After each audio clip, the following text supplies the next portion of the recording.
कल्पना कीजिए कि आप अपने जीवन का हर संभव प्रयास कर चुके हैं। आपने पूरे मन से मेहनत की, अपनी गलतियों को सुधारा, पहले से अधिक तैयारी की और हर असफलता के बाद स्वयं को और बेहतर बनाने का प्रयास किया। फिर भी परिणाम आपकी अपेक्षाओं के अनुरूप नहीं आया। ऐसा लगने लगा कि जीवन का हर मार्ग बंद हो रहा है, हर प्रयास अधूरा रह जा रहा है और हर दिशा में केवल निराशा ही दिखाई दे रही है। ऐसे समय में मनुष्य के भीतर स्वाभाविक रूप से यह प्रश्न उठता है कि जब हर दिशा से केवल असफलता ही मिल रही है, तो क्या यह मेरे प्रयासों का अंत है या फिर किसी ऐसी शुरुआत का संकेत है जिसे मैं अभी समझ नहीं पा रहा हूँ? क्या वास्तव में हर ओर दिखाई देने वाली असफलताएं केवल असफलताएं ही होती हैं? या फिर संभव है कि वे किसी ऐसे परिवर्तन की भूमिका हो जिसे हम समझ नहीं पा रहे हैं? दोस्तों, इन्हीं प्रश्नों के उत्तर को समझने के लिए आज हम किसी कल्पना या केवल प्रेरणादायक बातों को नहीं, बल्कि इतिहास, भगवद गीता, चाणक्य नीति और प्रकृति के अटल नियमों को आधार बनाएंगे। आइए और अधिक समय न लेते हुए वीडियो को आरंभ करते हैं।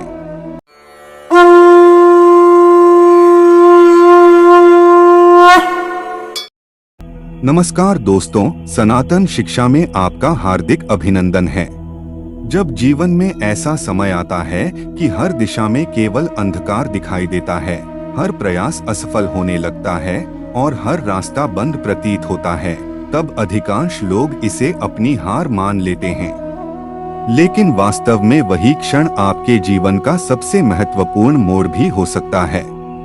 याद रखिए, जब ईश्वर या प्रकृति आपके लिए कोई बड़ा परिवर्तन निर्धारित करती है, तो वह पहले आपको पुराने रास्तों से बाहर निकालती है।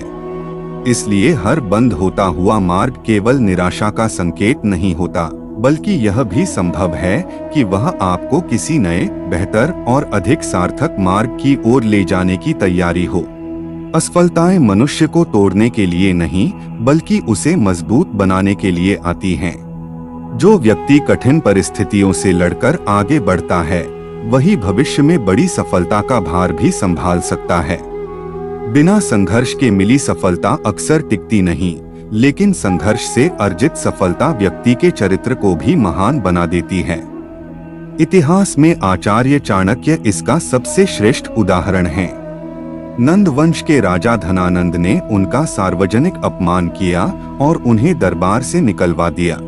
देखने वालों को वह घटना एक साधारण अपमान लगी होगी, लेकिन उसी दिन एक ऐसा संकल्प जन्मा जिसने भारत का इतिहास बदल दिया।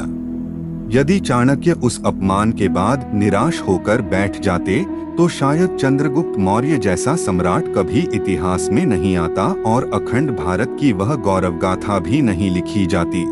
उस दिन जो घटना पराजय प्रतीत हो रही थी, वही आगे चलकर एक नए युग की शुरुआत बन गई। इससे स्पष्ट होता है कि कभी कभी जीवन जिस मार्ग को बंद करता है, उसी के माध्यम से वह एक नए और कहीं अधिक बड़े मार्ग को खोल देता है। आचार्य चाणक्य का मानना था कि पराजय अनित्य होती है। व्यक्ति चाहे तो पुनः प्रयास कर सकता है। जब वह मन से पराजय को स्वीकार करता है, तब वह पराजय होता है। जब वैज्ञानिक थॉमस एडिसन बल्ब बनाने में लगभग 1000 बार असफल हो चुके थे, तब एक पत्रकार ने उनसे इंटरव्यू के दौरान एक तीखा सवाल पूछा कि आप बल्ब बनाने में 1000 बार फेल हो चुके हैं, क्या आपको नहीं लगता कि आपको अपना समय अब और बर्बाद नहीं करना चाहिए? तब उन्होंने इसका उत्तर देते हुए बोला कि मैं 1000 बार फेल नहीं हुआ हूँ, बल्कि मैंने ऐसे 1000 तरीके खोज लिए हैं जिनसे बल्ब नहीं बनाया जा सकता। प्रत्येक असफल प्रयोग उन्हें यह सिखाता गया कि कौन सा मार्ग सही नहीं है।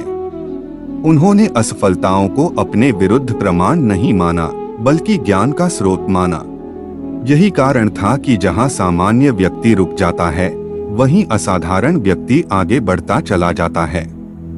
याद रखिए, जब जीवन में हर दिशा से निराशा दिखाई दे, जब प्रयासों का परिणाम तुरंत न मिले और जब परिस्थितियां आपके धैर्य की परीक्षा लेने लगें, तब ऐसे समय में सबसे पहले थोड़ा रुकिए, शांत मन से अपने पिछले प्रयासों का विश्लेषण कीजिए। स्वयं को दोष देने के बजाय यह समझिए कि कहाँ सुधार की आवश्यकता है।